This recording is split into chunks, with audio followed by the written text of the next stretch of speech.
Handicraft Development Foundation Manipur amadi Pioneer Club Lamdeng Makha Laikaiga Punna Kutsam Naduna First World Deaf Blind Day 2025 come felicitation of GRF Class 10-12 passing out student with disability ki thoram ngase Lamdeng Makha Laikaida Laiba Pioneer Club ta pangthokre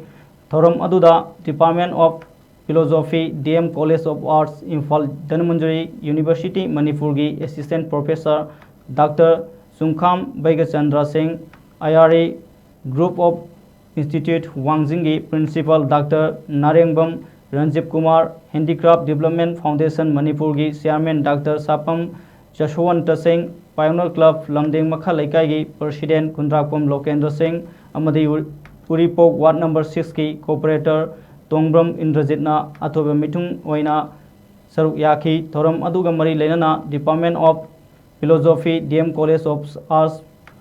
Imphal Dhanmanjari University Manipur ki Assistant Professor Dr. Sungkham Baigachandra Phongdokrakpada Angang Singbo Mimanadre Haiduna Mama Mapa Singna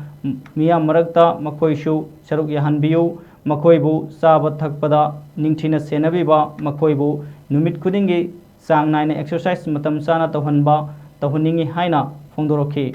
Thoram Aduda Handak Pangthokiba Board Amadi Kosemna Laukiba Class 10 Amadi 12 ki exam da mark Mai Paglaklaba Mahiroi Punna Taramanga Amadi Nitta GRF Fanglaklaba Mioi Anida Ikai Kunava Utki Sugumba mayam hojikti ana wonoba kano mayam su laiduna kogi doctor ki hidak aktar tawa kogi medicine ki karigi ata hidak sina tabda ko cham chamna kogi lekai da yumda phangba sugumba mayam sinna rakanda koina phabya ba treatment ke sa chim chim tabda matam di kitak ka thupin ta halaman singna aduga kono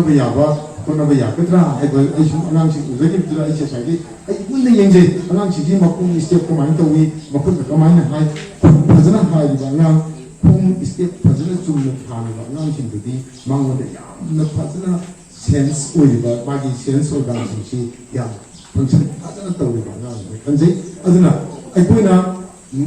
akogi moida krihenna